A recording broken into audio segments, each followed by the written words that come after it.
Candid Conversations, a real skills workshop. And this is part of our series on savvy relating and engaging.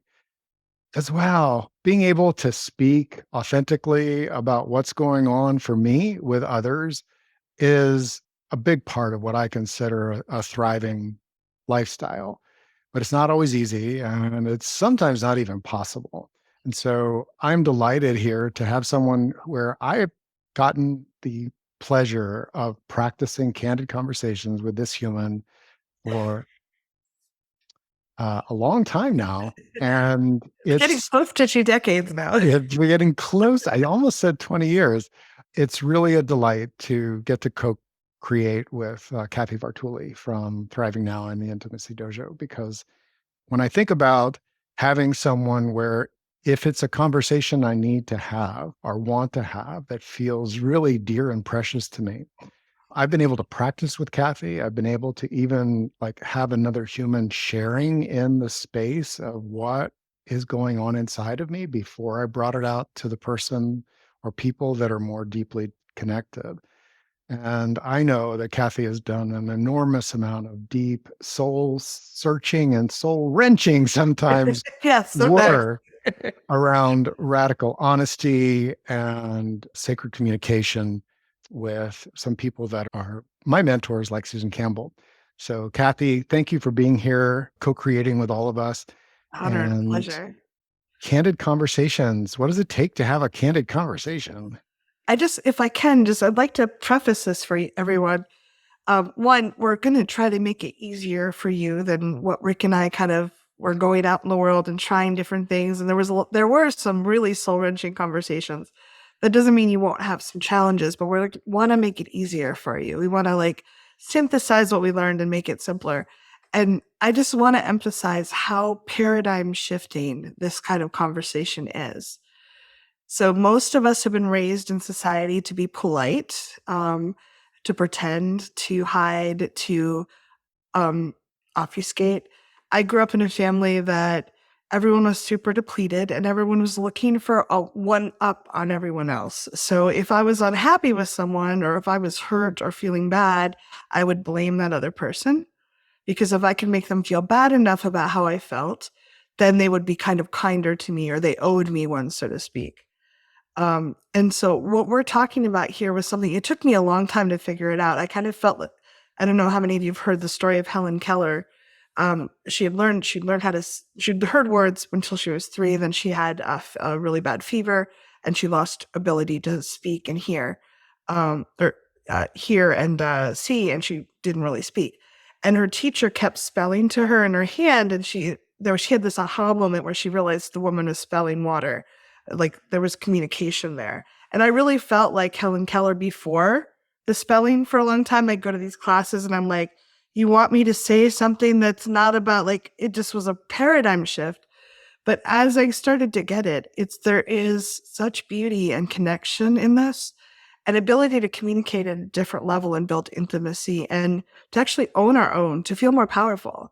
If I'm blaming someone else for always making me feel a certain way, or if our conversation, which is often in our society geared towards the other person to control them or make them different, if I shift it and start owning my own experiences and making requests, it may sound trivial to say those words, but the actual shift in our lives is just dramatic. And the amount of connection and love and realness that we can get with other people, for me, it's just, I would never go back. And in fact, I was visiting New York a month ago, and I was just I was twitching because it was just oh my God, I moved so far from this. And they haven't had the Helen Keller moment yet. So there was no way to communicate with them the way I wanted to. They haven't learned this new language. So if you're here, please just take a moment to take a nice deep breath and realize you're giving yourself a gift. You are an explorer, a discoverer, looking for better ways, looking for new knowledge. And the fact that you're here right now learning this, I'm very touched and honored to be surrounded with people like this. And Rick, thank you for putting this together and creating this group, because it's much more powerful and easy to transform when we're with a group and we see other people going through it with us. Mhm. And what does it take to have that conversation in a savvy way? So part of what I'm wanting for myself and to layer in for us who want to be emotionally free and be thriving is a concept of savvy. Savvy to me says there's a skill there, there's awareness, there are the things that seem to matter around emotional freedom, awareness, acceptance, adapting, taking some action, allowing things to evolve. But we talked earlier. What what do you think is the actual experience of having Yeah. a candid conversation? I think the first part for me is actually being with my feelings, and that's something that a lot of people have a really hard time with. So if I'm just going to pick an example, Rick's almost never late. So I'm just picking it to kind of use him as an example, not because he's actually doing this. If Rick was late and if that triggered me in some way, my old way is I start to feel anxious, like he's not there. I'm feeling anxious. There's thoughts in my head about what could be going on. He doesn't love me anymore. He's tired of me. He something happened to him, and he's someone I love very much. So there could be a lot of those thoughts and those feelings in my body. And rather than breathing and just being with those feelings, I would boomerang them back on him and say, "How dare you be late? It's so disrespectful. Like, what? This is the third time in a month. What are you doing?" Like, so rather than just being with the experience of, oh my God, he's 3 minutes late and I'm feeling my heart is racing, my muscles feel tight, there's all these thoughts in my head, um, I would boomerang that back at him. I'd sit there and stew on it until the minute he shows up, I'm going to slap him really hard because I don't want to feel those feelings. So I think the biggest first step is to be able to take a breath and to tolerate the discomfort we're feeling. And I think that's a huge thing because our society kind of has taught us we should medicate or avoid any bad feelings. And our survival brain, after a while, starts thinking that any negative feeling means I'm being harmed Mm, versus I'm just uncomfortable. I have sensations in my system that I'd rather not feel, but all it is my heart is beating faster and my muscles are tight and my thoughts are racing. There's nothing actually physically wrong with me. Does that make sense? it does. And it for people who want like I wanted the emotional savvy. Yeah. I could tell that there was something off in um, my my reaction, my knee-jerk reaction when someone was late Yeah. or was going to make me late. And I remember tapping on it and coming to that awareness that, I am really uncomfortable. What's up with that? And so I'm hearing that the first candid conversation or connection that we have is Oh, with ourselves, our own feelings, what's actually happening in my body, my mind, um, what makes this uncomfortable, what does this remind me of, which is a very powerful self awareness, and also what matters to me. Like this person matters to me. And right now, there's suddenly this question mark that I've raised. May not be true at all, but I've raised the question, are they okay? Are they safe? Because they're not here and they almost always are. So, like, oh, and, um, I raised this kind of alert about, uh, mm, yeah, I can't go there, but I can't go there to protect the privacy of some people. Um, But I will say that I found myself in a situation where I was going to be late and I didn't have consent to drop to arrive late. And what I was concerned about was how that other person might dysregulate. And so once I became aware of that feeling, I was like, oh, okay. And the candid conversation that could happen later was very different when I knew what I was feeling and kind of where at least I had some clues, maybe not proof of this is where it's coming from. But I believe that our body sensations have a lot of guidance in them if we're willing to be with them for long enough that we can hear it. So, and Um, what's next? And so well, be with our feelings. yeah, and I think for some people, like this was really challenging for me to get down to just acknowledging things. So I think that I want to talk about some of the blocks in a few minutes, but just kind of noticing being with our feelings and notice if blame or feelings of anger or resentment towards other people can be a signal that we're not saying what's true for us. It does not mean that we should never be angry or blame people. That's not what I'm saying at all. So please hear that. It's fine to be angry and to blame people.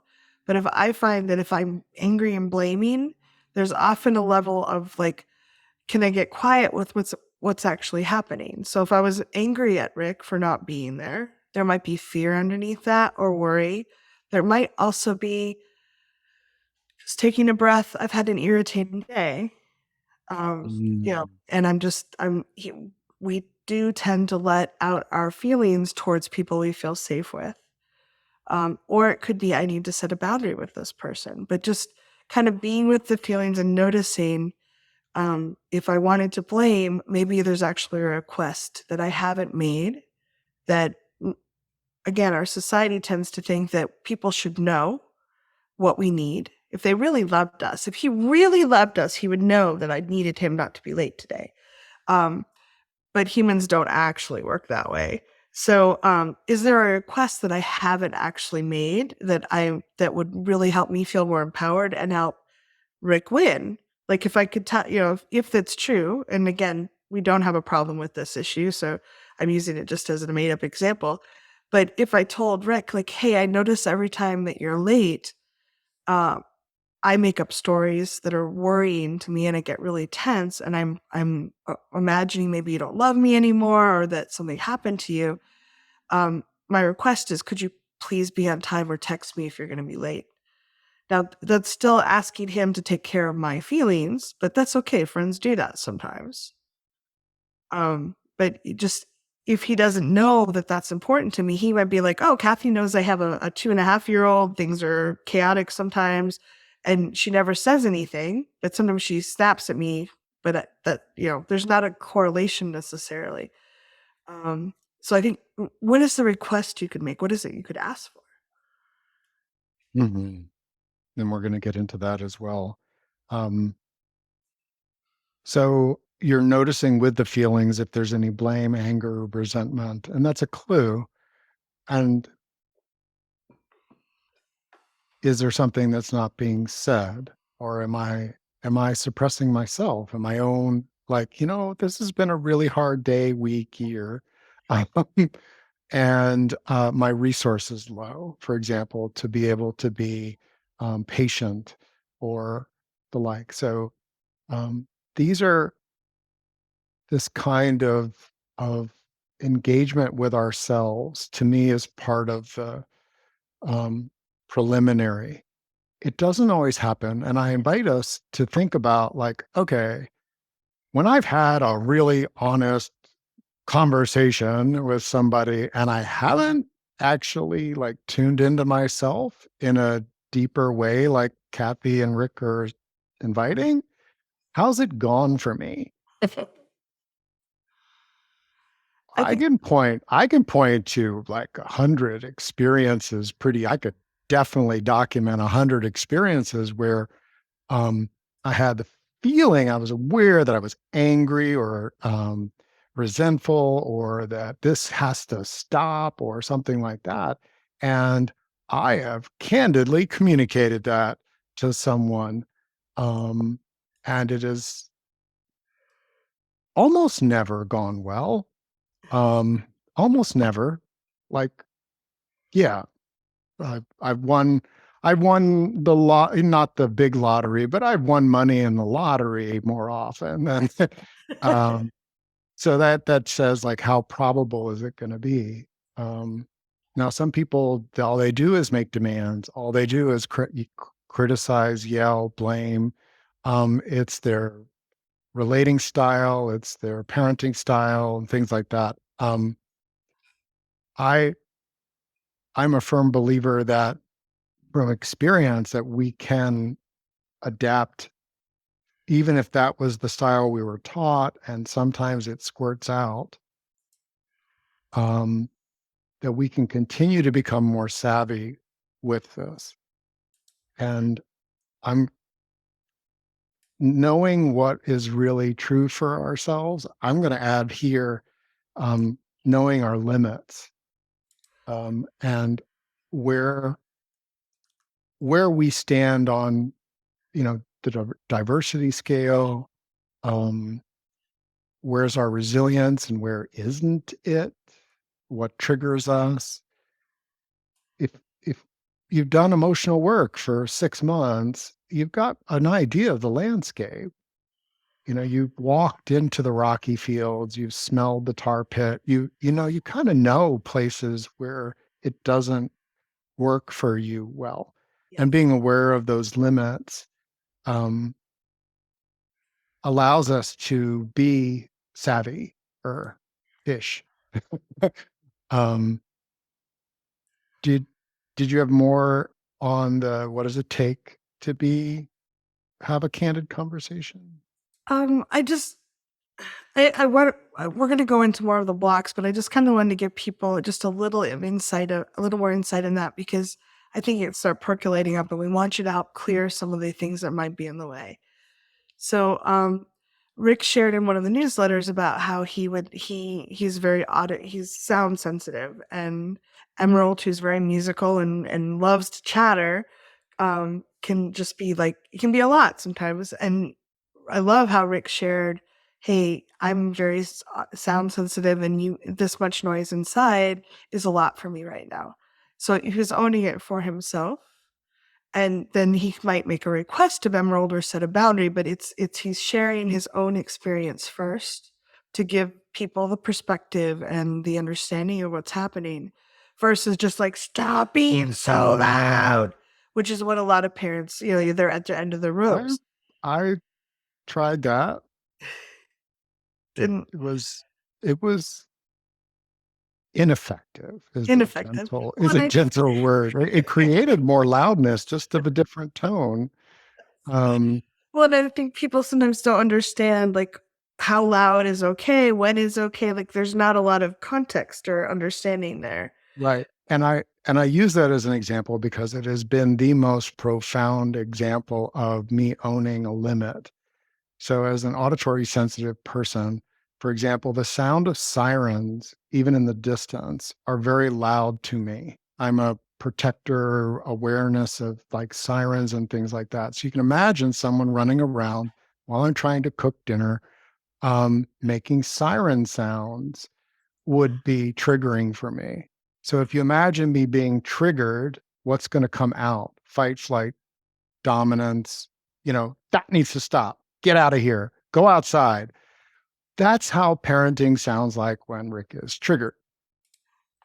Now, when I looked at, okay, so what is really going on? I use this Susan Campbell image of being on my side of the net. Well, the net doesn't block much sound.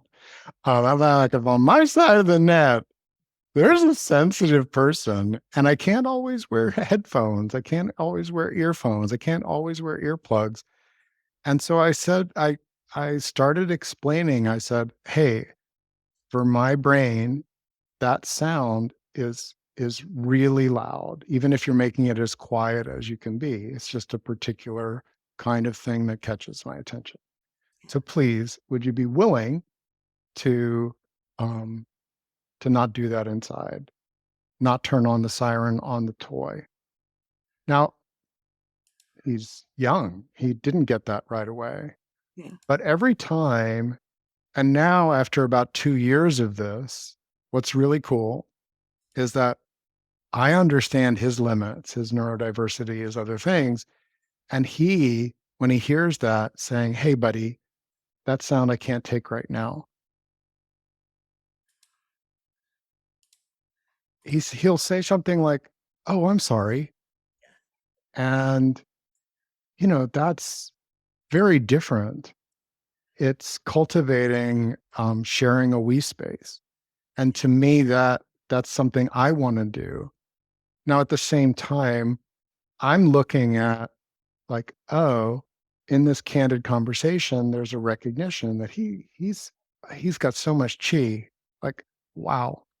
Um, and so I look at how do we navigate this and continue to have a candid conversation. Candid conversations are not typically a one-time deal. Even when we make a request, even when there's an agreement, especially when we're sharing spaces together, we're going to run into times when our awareness of others is really low, or their awareness of us is really low. And so, um, from my experience as a parent and someone who loves this human being with all of his enthusiasm, by staying within communicating my limits rather than the knee jerk or the kind of primal reaction, this hurts me.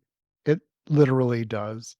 At times, like, really, if you're auditory sensitive, you know exactly what I'm saying. If you don't love the sound of fingernails on chalkboards, you probably have a clue what I'm saying. And it can be a very innocuous sound. It can just be when I'm in that kind of nervous system state. Um, And what this has allowed is less reactivity. Like, I know where to go. I know, oh, I communicate where I am. I communicate where I am.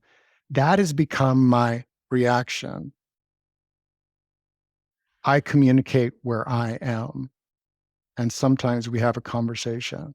But at least the candid communication has been practiced through conversation. And I wanted to make that distinction. A candid communication is this is where I am and this is what I need to have happen, or I'm gonna adapt in some other way. It may lead to a conversation, but it is real, it is present, it is, to allow someone else to navigate the we space or their own life. Um, I don't have the energy for that. Very candid communication. That's not leaving room for a conversation. Um, but if we have conversations that have happened over our relationship as we've gone deeper and gotten closer, then we can have shortcuts. My partner has a shortcut. I don't have energy for that right now. And she sometimes says, I don't ever have energy for that. Like, that's so clear to me. But I've had a candid conversation. What does that actually mean to you? If it matters to me, how would you like me to navigate it? Um, And so these are this is the lifestyle of the candid communication and conversation that we're vulnerably revealing. Is It's not always perfect. It doesn't always work. There are people that I don't have candid conversations with and wouldn't, but I might have candid communication around a very narrow subject. It takes courage to share who we are. That's our first point here in the workshop. It takes courage and awareness. It's tender, it's vulnerable. You do not have to offer your tender underbelly to everyone. In fact, it's not actually recommended. Um, No, I mean, just to make a point, like in the family I grew up with, because everyone was so depleted, it wasn't safe to share things like that. So if I had shared with my father, for instance, when he was in a bad mood, if I said, "Hey, I'm noticing that loud sounds are really disturbing. I think I'm pretty sensitive to them, and they're really jarring to my system," he would have known to use that against me. So the next time he was mad at me, he'd be especially loud, or he would berate me for being sensitive or needing special treatment. So if you're noticing that there's some resistance in your body when you're thinking about sharing this, yeah, we're really talking about going down the next level of realness and conversation.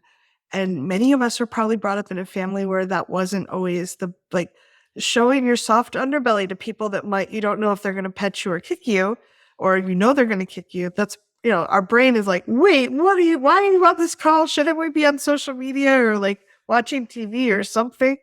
And don't worry, we're going to do some tapping to help release some of that any blockage you have there. mhm. Um, um, So owning our own feelings, staying on our side of the net. Um, Another aspect here is matches and mismatches. And as I was saying, if you have a relationship that matters to you, um, you probably have an awareness of ways that your values match and your skills match up. You're also probably aware, like Kathy has vulnerably shared that in her, her birth family, there's a mismatch. Like it, Candid Conversations from our vent, from the way that we are learning them and exploring them, they're like a different language. And if you can speak even a simple poem in another language, it doesn't mean that somebody else is going to grok that at all. They may even get angry or uh, uh, dismissive of the fact that you're speaking this other language. Um, if that raises something for you emotionally, I'd love to hear about it in the chat. I think those are the types of things that act as blocks because the blocks that show up for a lot of humans first are the ones that are real. Like I actually am blocked from having that with my mother, my father, my sister, my brother, my narcissistic ex, my, like my boss, you're just aware that they're not the first candidates or maybe even ever candidates for the deepest, richest, most heart desired, candid conversations that you want. Um, but they're so big, so loud sometimes that they carry over and make us feel like there are no other possibilities, which isn't accurate. You may be really accurate about the mismatch. For people that matter in our world, having a way that, these are values that we share. Um, Not even necessarily topics that we share. That can be useful for candid conversations, but values that we share. That helps us ground us and prepare us energetically. Like this is not an adversary. We share certain values. Um, and mismatches. Um, I know I know people that if you talk to them, they cannot hear you. They can nod. They've learned the social politeness of, yeah, absolutely. I'll do that. They have no idea. It's not actually registering anywhere inside them. In fact, one of the things that neurodiversity has brought forth are certain types of testing and things for like how does someone's brain work? What do they keep track of and what do they not? Guess what? There are people that don't actually register auditory information almost ever. Maybe free pizza, they'll react to that. But that's an instantaneous. But being able to like land, and yet they might be able to see it like visual learners some visual processors could see it in an email or a text message and actually receive it. And so mismatches can be psychosocial, the orientation that we have. They can be neurodiversity things. They can be limits. But like I love you, and I know that when you're hangry is not the time for anything other than um, something urgent or, you know, and so mismatches. I like to talk about it. They prefer to read about it. Um, that can help the I think, exploration here too. yeah, there's different learning styles or intake styles, but there's also how stressful do they find it when you're sharing something that's raw or new, or if we're talking about having a paradigm shift and start sharing things at a different level, how are they most likely to let that in? How activated is their survival brain and what pathways are the most open to input? Um, Mhm.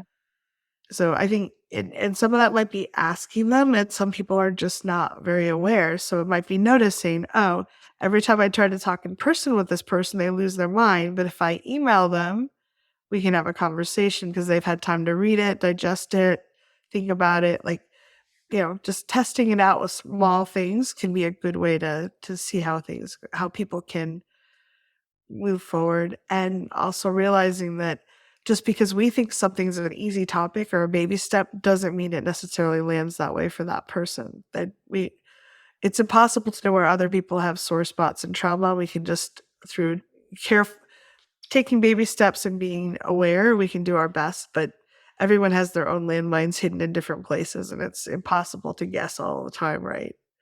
Yeah. Yeah, so savvy, accepts that reality or those realities, right? And as as if, wow, we're human and this is the reality of human interaction. Um, I tap on that a lot, and I'd love to do some tapping on that right now. Yeah. Um, so if you're new to tapping, we have a free course. Go to thrivingnow.com/tapping. We're not going to be teaching it today, but you can follow along. Um, we invite you to. If I can Um, spell, that would be even better. I'm just putting in the chat. yeah. Even though I wish it was different. Even though I wish it were different. I wish they were different. I wish they were different. I wish it was easier. I wish it were easier. And I don't necessarily want to have this conversation. Don't really want to have this conversation.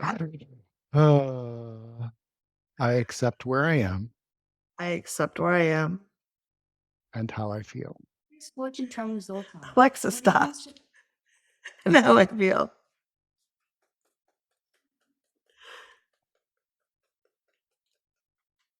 Even though I have big feelings here. Even though I have big feelings here. I want to be savvy in communicating candidly. I want to be savvy and communicating candidly. Top of the head. This is a different language. This is a different language. Eyebrow. It's not the one I grew up with. It's not the one I grew up with. Side of the eye. It's not the one at work. It's not the one at work. Under the eye. They don't speak this at the family reunion. They don't speak this at the family reunion. I don't know. Why am I doing this? Why am I doing this? Chin, why am I suffering? Why am I suffering? It's just the idea of being candid. Just the idea of being candid Collarbone. Because it matters to me. does matter to me. Under the arm. This matters to me. This matters to me.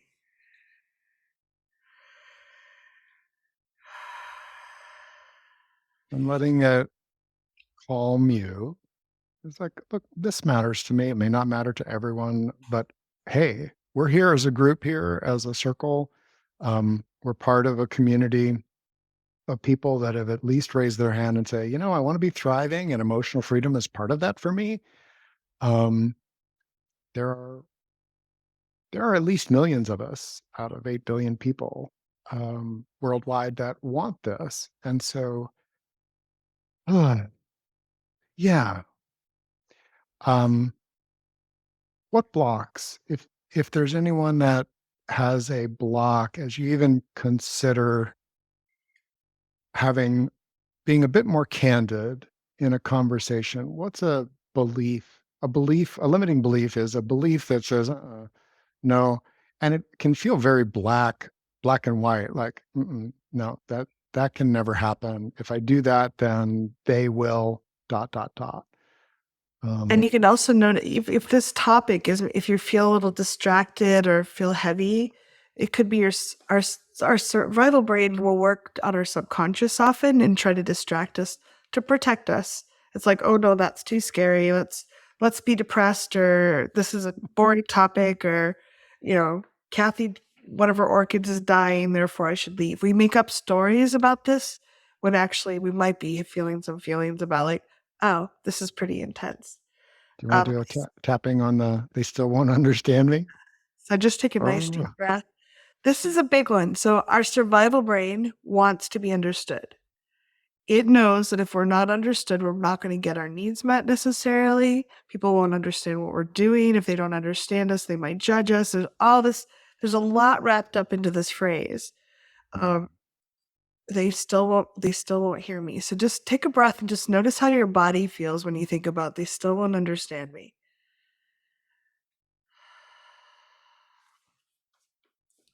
Karate chop. Even though all this stuff is coming up, Even though all this stuff is coming up, but I think about them not understanding me. but I think about them not understanding me, What it makes me feel awful. and it makes me feel awful. I've worked so hard to be understood. I've worked so hard to be understood. Why should I do this new thing that they might not understand? Why should I do this new thing that part of me is convinced they'll never understand? It feels hopeless. Feels hopeless with them. Top of the head, they may not understand me. They may not understand me. Eyebrow, Oh, that's hard to swallow. but I might understand me. But I might understand me. Side of the eye. And this is a way of taking some of my power back. And this is definitely a way of taking some of my power back. Under the eye, when I blame other people. When I blame other people, Under the nose, part of me thinks they have all the power. part of me thinks they have all the power. Shit, if they don't listen and change, If they don't listen and change, collarbone, I'm stuck. I'm stuck. Huh. Under the arm, versus if I understand what I need first. If I understand what I need first, Top of that, I might find some people that are very willing to meet that. I might find some people that are very willing to meet that. And I might be willing to meet that. And I might be willing to meet that. Just Ooh, take a good breath. yawn. Good. And this can be big, especially if there's a lot of trauma and attachment issues with your family of origin or people that you're thinking about as we go through this. It can feel really intense when we're like, oh, I need to get them to understand me. That may be a childhood belief that we get locked in place. Children do know if they can't get their parent to understand their basic needs, they may not survive. It's really that's a fundamental understanding. And also that if their parent doesn't understand where they're coming from, there's not the same attachment or care. Again, could be life threatening to a small child. People here, I haven't seen anyone under the age of 3. Most of us can get most of our needs met on our own, but there's still that longing, that pull to try to get people to understand us and be there for us, which is very human and totally okay. Yeah. Just realize that you're not necessarily locked in on one person anymore or 2 people. There's choices. Sleight of hand. Even though it's still important that they understand me. Even though it's still important that they understand me. That's not in my control. That's not under my control. Even though a part of me thinks that I will never be heard. Even though part of me thinks I will never be heard. If I speak it, I'm hearing it. If I speak it, I am hearing it. And that matters to me. And that matters to me. Top of the head. I do want to be heard. I do want to be heard. Eyebrow. I do want to be understood. I do want to be understood. Side of the eye. And that includes me. And that includes me. I want to understand me. I want to understand me. I want to be heard by me. I want to be heard by me. And some people do want to hear me. And some people do want to hear me. Some people probably will want to understand me. Some people probably won't want to understand me. The ones I want to get close to will want to understand me. The ones I want to get close to will want to understand me. And some people can't just grok things about me. But some people just can't grok things about me. Doesn't even mean they don't love me. Doesn't even mean they don't love me. If you Now, can. it helps me to say that out loud. So if we're having a candid conversation, when you hear yourself say something and you're on your side, you're with your own feelings, you're with what's important to you. That is very, very different than what if you look at the energetics of a lot of the dynamics where people do not feel understood, and you looked at it from on a like these are people you don't know, you're just saying, "Hey, what's happening here?" You're not on anybody's side, nobody's closer to you or further away. A lot of times when people have that feeling that, they're not being understood, there's a need and a specific way that they want to get that need met. And if the person understood them, they would deliver that. That's quite honestly very Adira-like. I love my daughter. If she wants the iPad, um, which she got to use for really one of the first times on a flight to Alaska, and I say, "No, sweetheart." Her reaction is so similar to mine when I was trying to get something from a mate or a friend or something like that, and they didn't wanna give me what I wanted. It wasn't that they didn't understand me or didn't love me. And so that goes back to being with the feelings. If it's a block, they won't understand me, being with that feeling, tapping on it. Like, okay, what if they don't understand me? What does that mean? Well, and in a candid conversation, if we're clear about understanding like what our request is, let's just use that as an example. Because understand me is such a like I love some people that I just study them. I just delight in knowing them deeper and deeper and deeper. Um, but I would never. I'm way too aware that as much as I love and know Kathy, we've co-created so many hours together. We talk every day. Um, I would not say that I understand the fullness of this other human being. So there's a quality of humility that I bring that can be helpful. But if I have a request, like if I say, "Hey, um, I would I would really like the freedom to be able to set a time with you, and to have a flux there. Like I might arrive a few minutes early, I might arrive up to 5 minutes late. But are you able to like, and not just like think about it, consider like, hey, our arrival time includes traffic. It includes tending to other things that are off grid or off outside of our connection. And that I'll communicate to you if I'm going to be more than 5 minutes late. And you won't- and it and that we can my request is that you trust the love in our relationship and how important it is for both of us to meet up at specific times. Now that the other person may understand exactly what I'm saying, and they may have to say, "No, actually, if you're late, I'm going to be stressed right now. I'm willing to work on it in myself. I'm willing to take what you're offering as a frame of reference, but right now my primitive brain doesn't let me not worry about you if you're a minute late." Well, that gave me 2 things. 1, I got a chance to communicate and be clear about what my request is. And in the candidness of her knowing also, like, how it feels, guess what? I'm now more aware of where she is and what her limits are.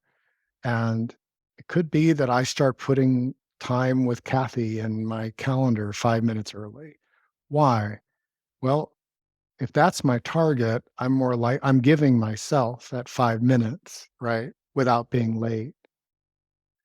So these are ways candid conversations are not going to always get us what we want, but they give us information about these other human beings that allow us to adapt and navigate our world in ways that are, um, more true for us.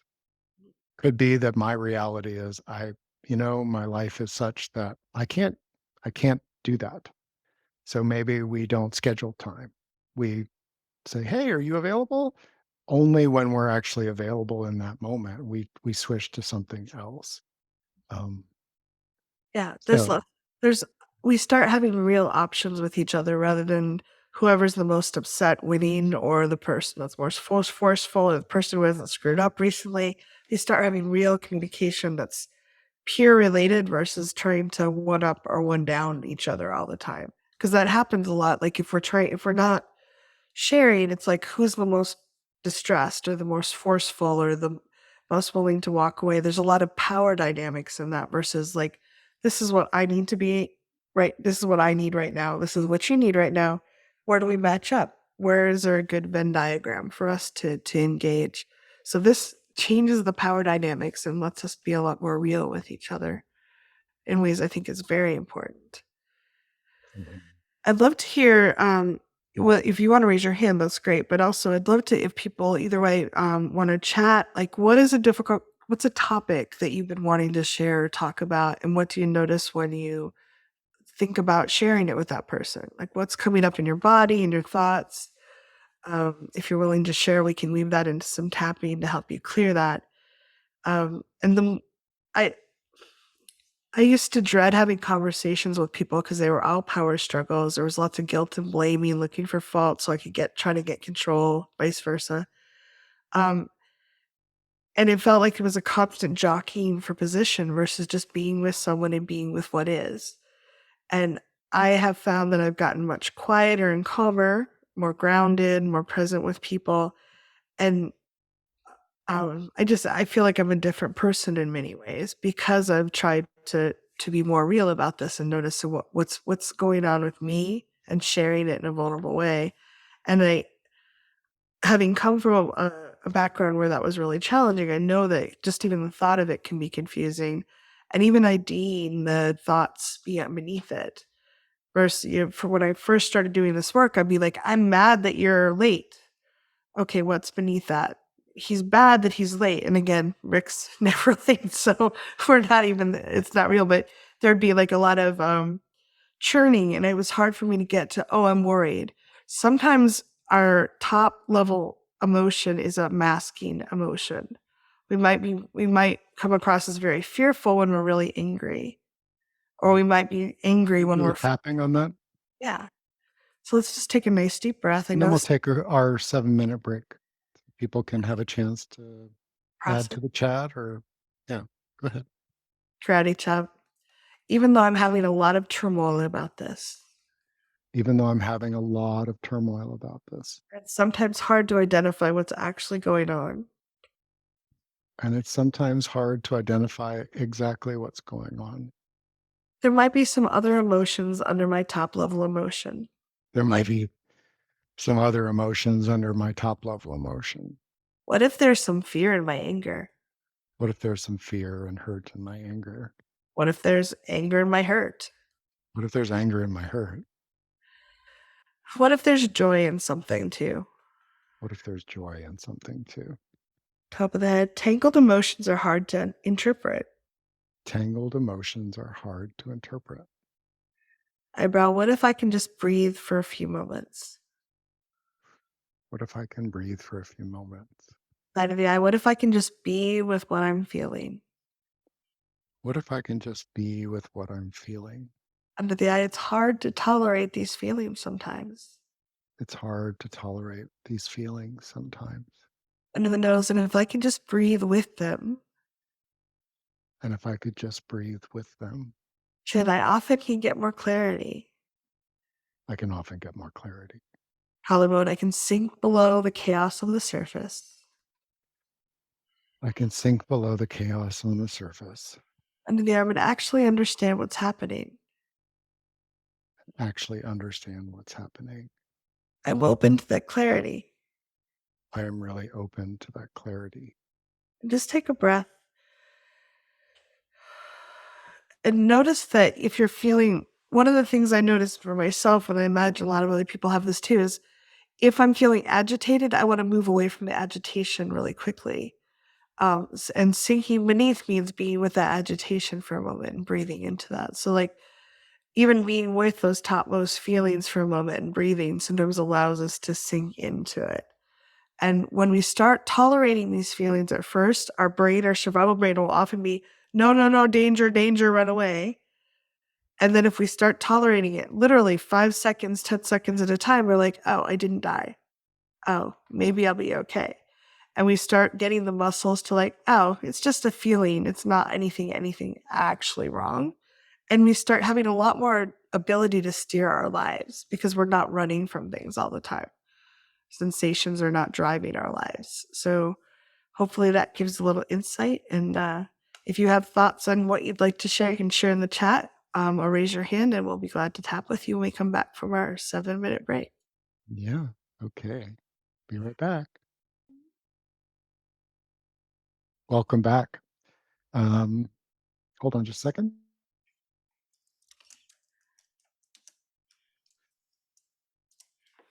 So,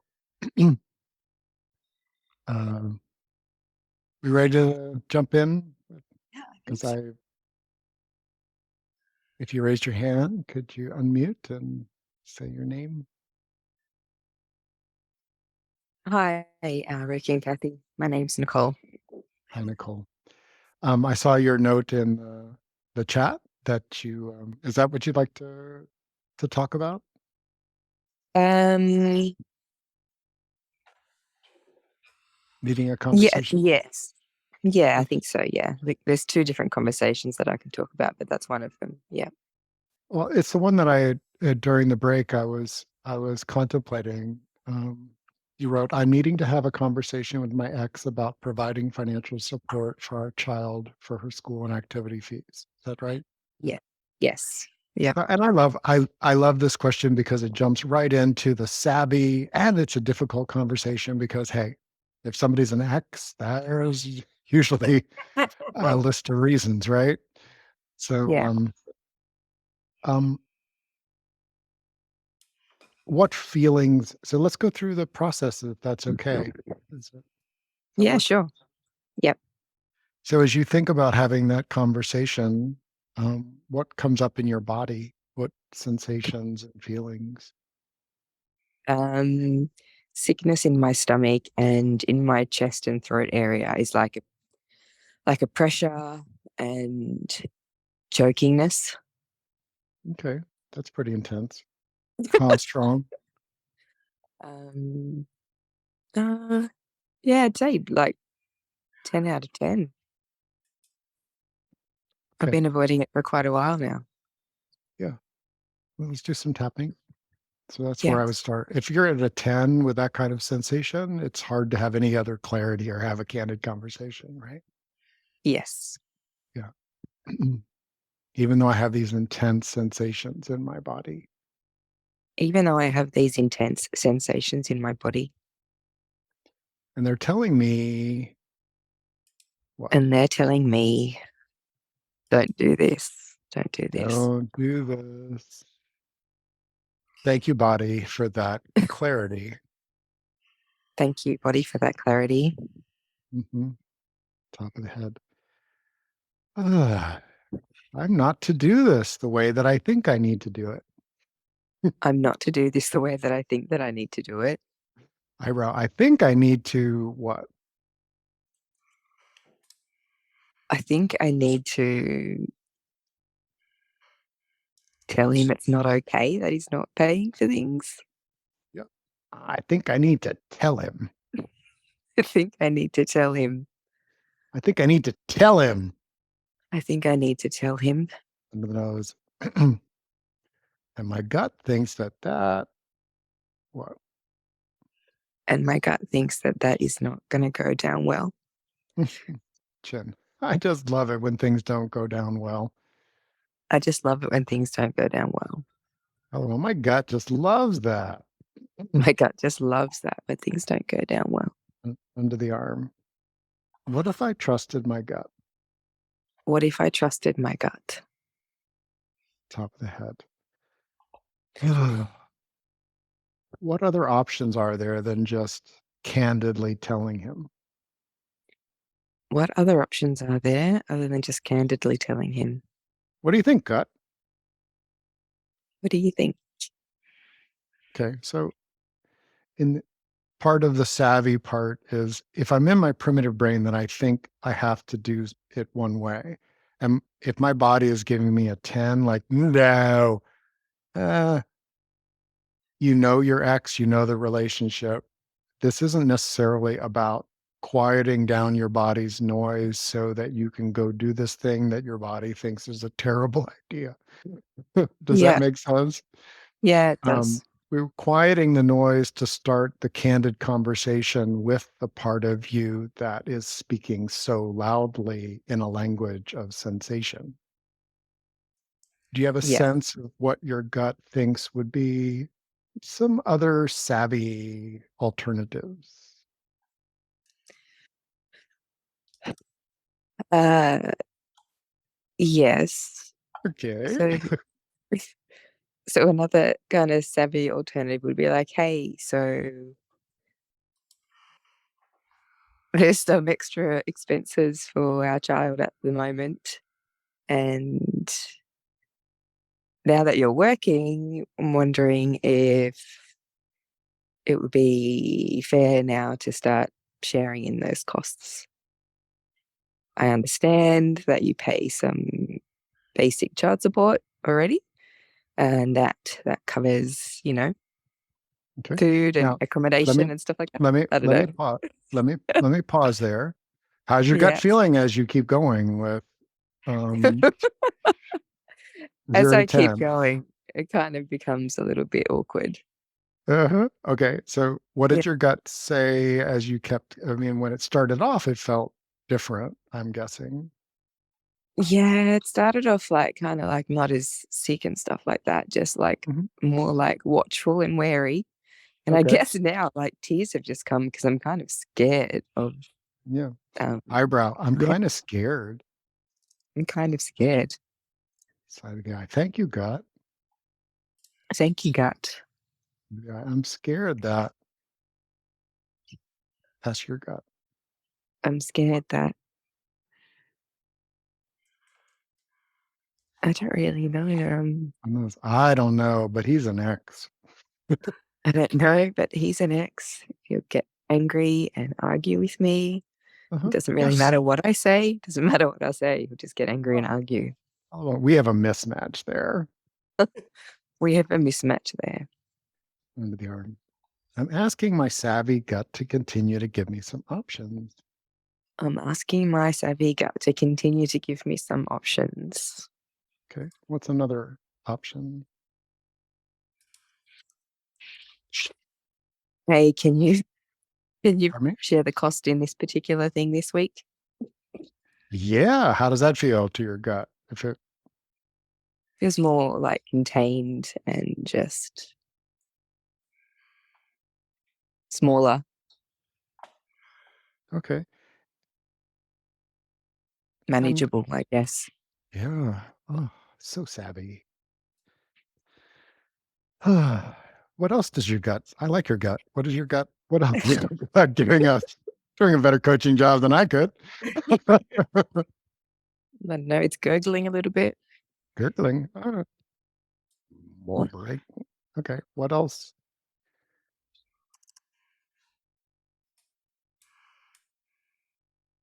How can we support Isabel better together? Yeah. Now that implies togetherness. How does that feel? So that could be the matchup, right? Like that's focusing on the match. Is that a Yeah, match for you? How could we better focus on um her her need. activities and her schooling better together? Or just better? Do you think that there's Yeah, enough of a uh how does your gut feel about that approach?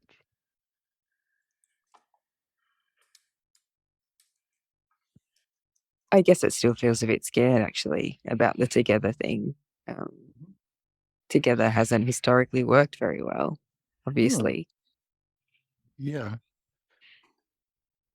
And I don't really know how it would look better if not together. And I guess part of what I'm realizing with this conversation is that um, it's that together that I've been craving and seeking, and I'm asking for some stuff, obviously, that I need, but also underneath that is this need to be seen and to be appreciated and to not Yeah. be the person even starting the conversation, because I want the other person to Side of already the be on hand. board. Side of the hand. Mm. Yep. Even though I have these really normal wants. Even though I have these really normal wants. And I'm seeking the together feeling. And I'm seeking the together feeling. Is that really what I want to bring to this conversation? Is that really what I want to bring to this conversation? Top of the head. Hey, gut, is that what we're ready for? Hey, gut, is that what we're ready for? What does your gut say?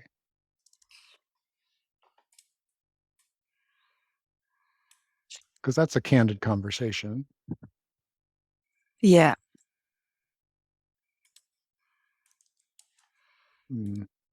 I'm not sure, because my head and my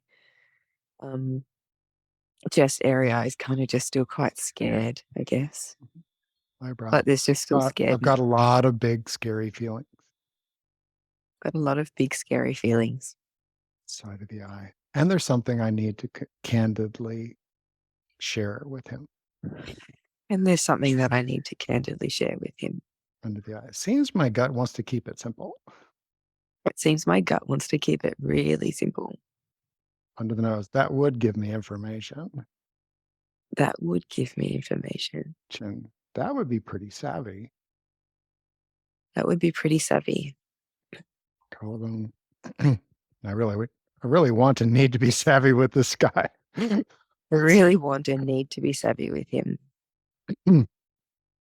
And get my needs met elsewhere. Does that feel okay? Yeah, get my needs met elsewhere.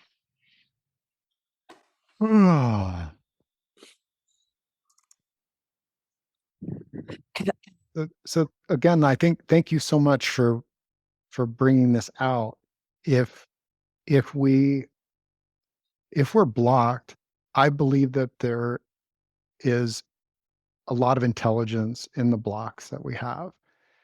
It could mean that the timing isn't right, that we're not prepared, or that we're trying to get some need met in the conversation that isn't actually necessarily right and appropriate. It may be a need that we have, but they may not be the one to meet that need. If I'm having a conversation and I want Adira to be considerate, that part of her brain hasn't developed. She can be loving, she can be bold, she can be a lot of things, but like tracking other people in that way, what I would call adult level consideration, is not something.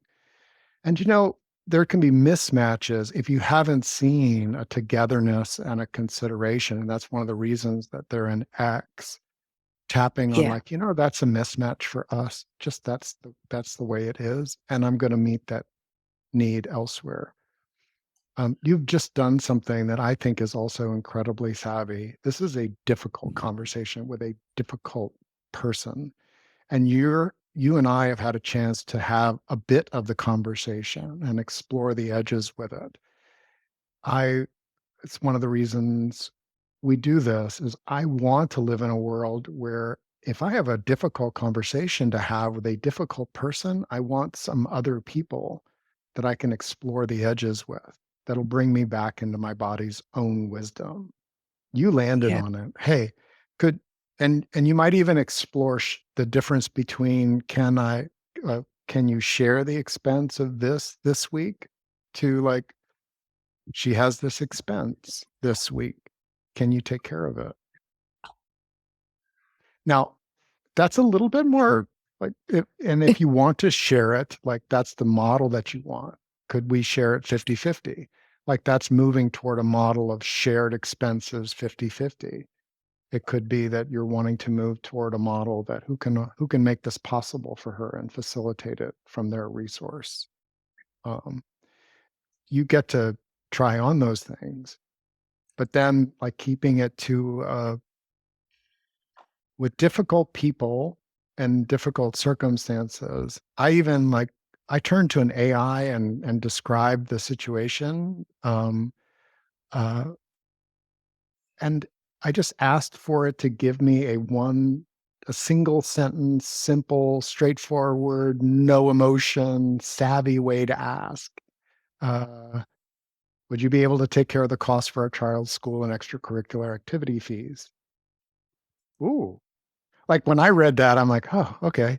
Well, that would give me a lot of information. Your gut was even savvier and taking like one expense because that will give you a lot of information about where they are in that moment.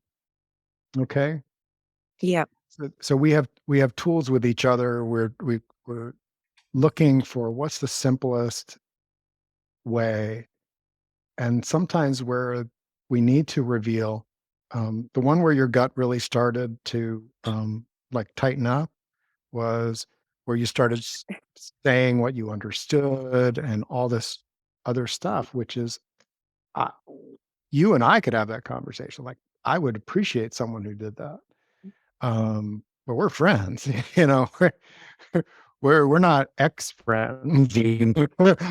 um, so like I love being understood. I love having that reflected, but my gut will tell me immediately, like, no, no, no, no, no, no, no, no, no, no, no, no, no, don't do that. Months will go by. And what ends up coming out often is the simplest kind of way of communicating as a starting point. Yeah. Thank you. Appreciate you bringing this up for us. Thank you. That was really helpful. And yeah, eye opening, I guess. Yeah, lots of things that I see there that I was looking Mhm. for in a simple conversation, making it Mhm. quite big. Yeah. Mhm. Love the Thanks. example of this is how I find out what's real for me. This is how I know, like listening to your body and like, oh, if I say are we feel more connected and aligned when we say the truth. The truth does it exists right this moment. We generally don't feel better or more aligned if we're telling a lie. We often feel it's our bodies are great antennas. So I loved having her listen to her gut and see what, that's a great way to do it. Also realize that sometimes when we're moving outside our comfort zone, we have to get past the agitation to actually listen to our gut because our survival brain's like danger, danger, and we're getting flooded with noise. So we have to get to a place where we can actually listen to ourselves. And I loved how you guided that, Rick. That was really beautiful. Mhm. If I'm at a 10 of any kind of emotional reaction, I am not in the place to have a candid conversation by my definition. I can shriek, I can cry, I can be real with my emotions, but they're going to be more raw and activated. And for me, I I use tapping the best I can, most often that I can when I'm up in that scale, because I know I don't have the same clarity. And then dropping into the process as you described it, Kathy, being with my feelings, um, asking my body for, well, what, I assume if uh, I went through this for 3 months where I kept like, all I need to do is return this painting. Um, and I couldn't come up with what to say because everything that I thought, I would get this reaction.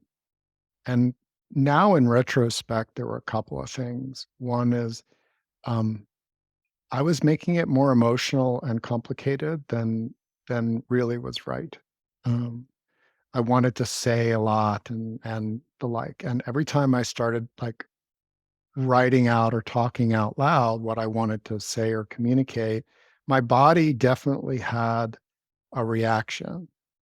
I would have thought, well, I'm just being weak or I'm being scared. Well, what if I'm being wise? What if being scared is wise? You know, sometimes it's often an echo of the past, but there's a wisdom. If I don't want drama, finding ways, and what was fascinating was the way that it played out when it got down to the simplest but meaningful way to communicate. I appreciate having had the painting. It's time, I'd like to return it now. Um, it was so simple. and the connection was a little awkward, but fine. And I invite us to notice and share. We have a community center, thrivingnow.center. We have a circle, thrivingnow.us.com/circle, where we share what we notice about how life unfolds when we explore and go deeper into candid conversations. Um, it's not to judge and criticize, it's a should-free space. Thank you for someone sharing that. It's about sharing wisdom from each other's gut, from life as it unfolds. How do you navigate people with real challenging mismatches with how we're oriented and what matters to us? Things like that. So you don't have any hands up. I'd love to just talk. So there was another thing was another person shared. I have a good friend who's loud. You hear her before seeing her. I'd love to be able to gracefully convey that I appreciate her lowering the volume. And that's it. There's a lot of potential landmines in sharing that. A Um, few. and there it is. There's some people are not aware of how loud they are, and some of us are more sensitive to loud sounds than others. And so I love the idea of, um, like Rick talked about with his kid, like sharing what we're actually experiencing. It's like, um, and you want to share what's true, because when we're trying to be candid, we don't want to pretend or lie, because that puts walls between us and the other person. But there may be truth in it. You want to, if you can find a truth that's also a positive to mix in with what you want to share, it might be like, wow, I love like Emerald. Sometimes Rick's kid will get on the phone with me and he's just like really exuberant. And I'm just like, wow. I might say something like, I love hearing your voice. My body feels so happy when get to talk with you. And I'm noticing it's a lot at the end of my day. Like the higher noise is harder for my ears to let in. And I want to be able to just welcome you because I'm so excited to see you. So I think that when there's a truth there, we can be candid without having to be blunt. I've done a lot of radical honesty. I love some of it. Some of it is people use it as an excuse to share about the other person, and they're like, you're stupid, or you shouldn't wear that shirt, or you're lazy, like judgments about each other. Or versus like the radical honesty I like to practice is truths about myself. Wow, Mm. that while part of me feels very warm and happy to hear your voice, I'm also flinching a little and pulling back because the volume that you're sharing with is more than my system really wants to hear. So rather than judging the other person and sharing our own internal experiences, and there can be good and bad in there sometimes. And I think being able to, I love the appreciation sandwich. I think it's overused. And I do have a couple of friends that when they appreciate me, I'm like, oh, what's coming next? Because they don't generally appreciate me unless there's like a negative coming in there. And I'm like, oh. Um, but when there's a genuine, like, I really do love to see you. I love to talk to you. I want to spend time with you. And for my nervous system, the volume you're talking is more than I feel comfortable. I don't feel welcoming talking to you.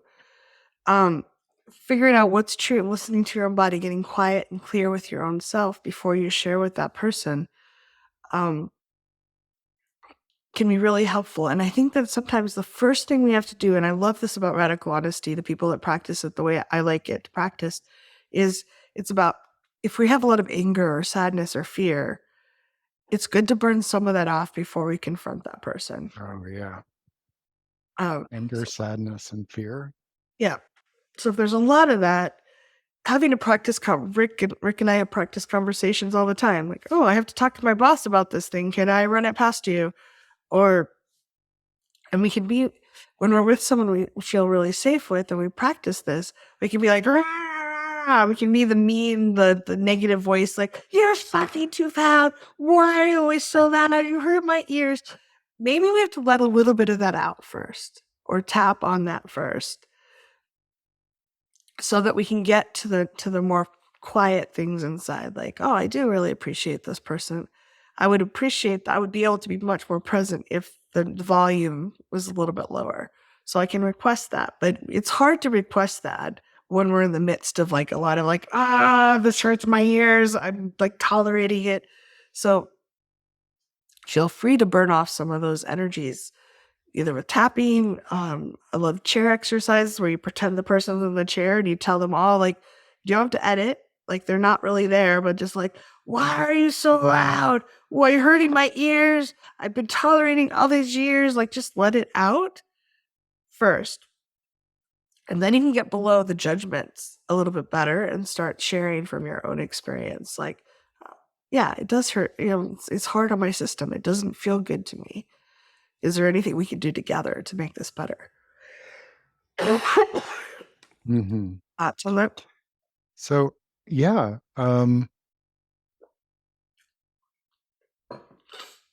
I just was inspired by that and what someone else had also shared. Um, if I feel trapped, and the candid conversation is to try to get me out of feeling trapped, or that I don't have any options that are a yes for me. That's a special case of situation. Someone wrote, "I have a neighbor that eats with their mouth open. It's really disgusting for me to see." Now, if I don't feel like I could say, "Hey, you're eating. Let me give you a moment to finish up. I'm gonna go. I'm gonna go put the laundry in, or I'm gonna go." Like, I take a graceful exit. The reason I want to know that I can make an exit. If somebody is eating, I may not even want to mention the eating. Say, "Ooh, wait a second, I need to go take care of something."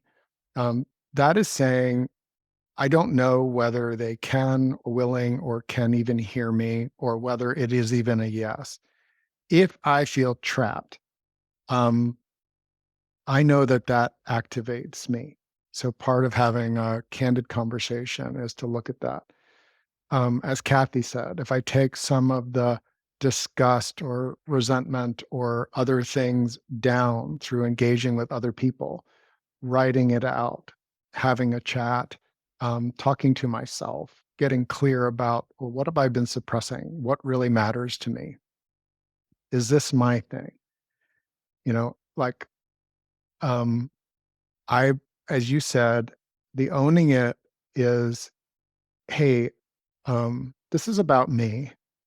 I was so conditioned about chewing with your mouth closed that I'll just be frank with you. I can't be around anyone when they're eating and their mouth is not. It's just I keep hearing, whatever is true for you is like it's just too much for me. Um, there are people that actually have a condition, and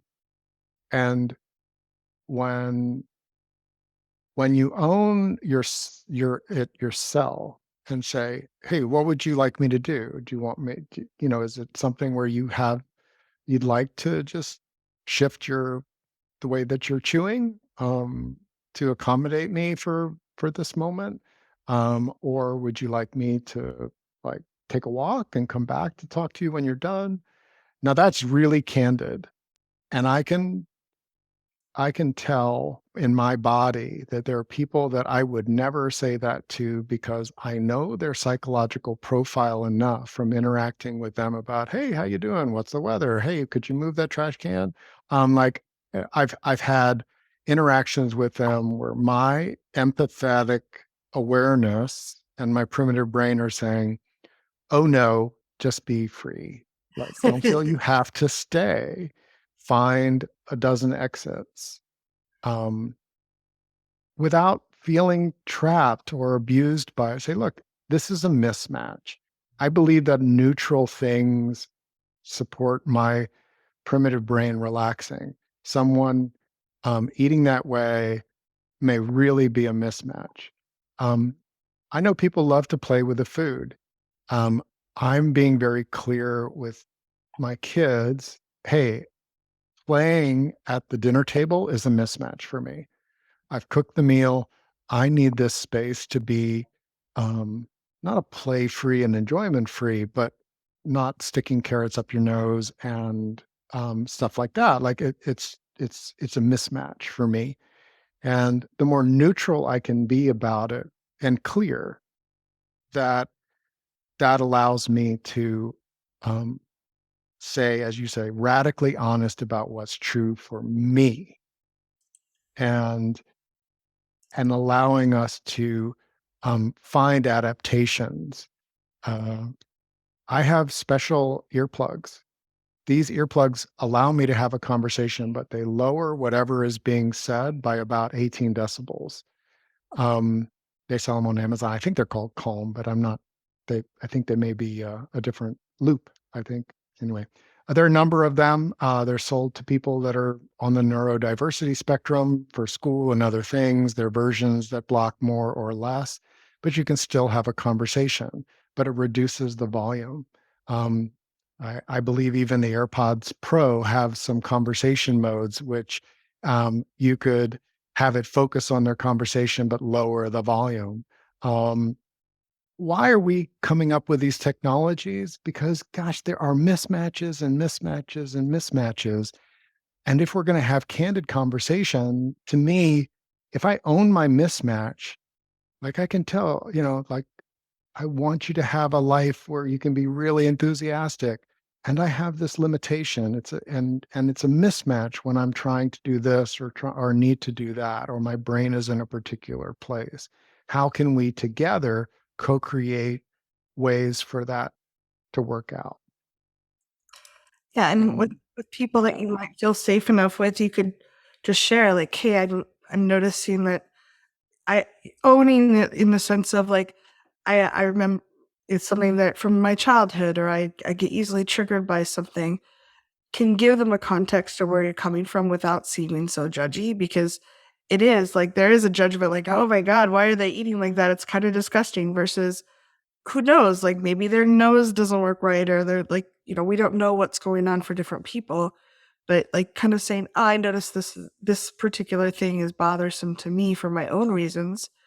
Is there," and maybe talking about it if you can, and like, or maybe we shouldn't schedule to eat together. Like let's not schedule to have dinners or meals together. Um, Mhm. and I think some of this is as we step into it, we start building these muscles and finding out how it works. At first, I was so nervous, I was really awkward about it, but I kept practicing because I was so craving connection with real people. And when I've gotten good at this enough now that unless it's really stressful, it's actually I can use almost any conversation to deepen my connection. That doesn't mean I want somebody to be nervous, but even though actually sometimes the harder things are the ones that really build the relationship, that build the connection, and like having to talk about something like, "Oh, I really wish this was going to happen," or "Could we make this happen? But this is about me." Like there's a realness and a way of exploring each other and how we interface with each other that's really powerful. So if you practice this, I practice with my cat, I practice with Rick. Like I didn't start off with people that I didn't know, but I have the real conversation with a lot of people now. Um, I just really think it adds a depth and a joy and fulfillment to life that I didn't have before. And I wish that for you. Mhm. Yeah, our next real skills workshop in this series of savvy relating and engaging is going to be on navigating emotional limits. And this is what we're talking about. How do you navigate your own limits, the limits of others, and do so in a savvy way where you can continue to find right distance, right depth, um, deepen relationships, and really cultivate a genuine relationship that serves you for many years to come. Really appreciate those of you that are here live, those of you that are going to watch the replay. Thank you for being with us. We invite comments, we invite feedback, and while Kathy and I are the facilitators here, it's your experiences around candid conversations that if you feel that it's a yes for you to share, like this is the situation, this is what I tried, and this is what I noticed inside of me. Um, that builds an, a wisdom base. There's lots of facts and knowledge and other things. I want Thriving Now to be cultivating shared wisdom about what's alive for humans now. Um, there, there are truths that have been around for thousands of years. I'm grateful for the ancient and the fresh and how we approach these things like a candid conversation. What is the language? I appreciate those um, people that have already done that. Susan Campbell has been a big person that I feel like I've integrated a lot of the wisdom that she has shared from working with her clients and sharing their wisdom and what they found. And A number of books that are really good. Getting Real is one of my favorite. And she gives really practical examples. And she's in her 80s and lives a couple hours from here. I've been to a number of her workshops, and it's just she brings that realness in a way that I haven't seen many people do. So encourage you to check it out if you're interested. Mhm. And someone shared, I've Ah. been so far to go with this. I don't think we're ever done. I think it's finding new layers of it. So if you feel like you have a long ways to go, just think of all the richness you can find in your life in that. Emotional athletes. We have our limits, but boy, sculpting, crafting. Yes. That. Thank you, Kathy. Bless you. Appreciate you all. Yeah, and thank you all for exploring this with us. You rock. I admire your courage. Keep it up.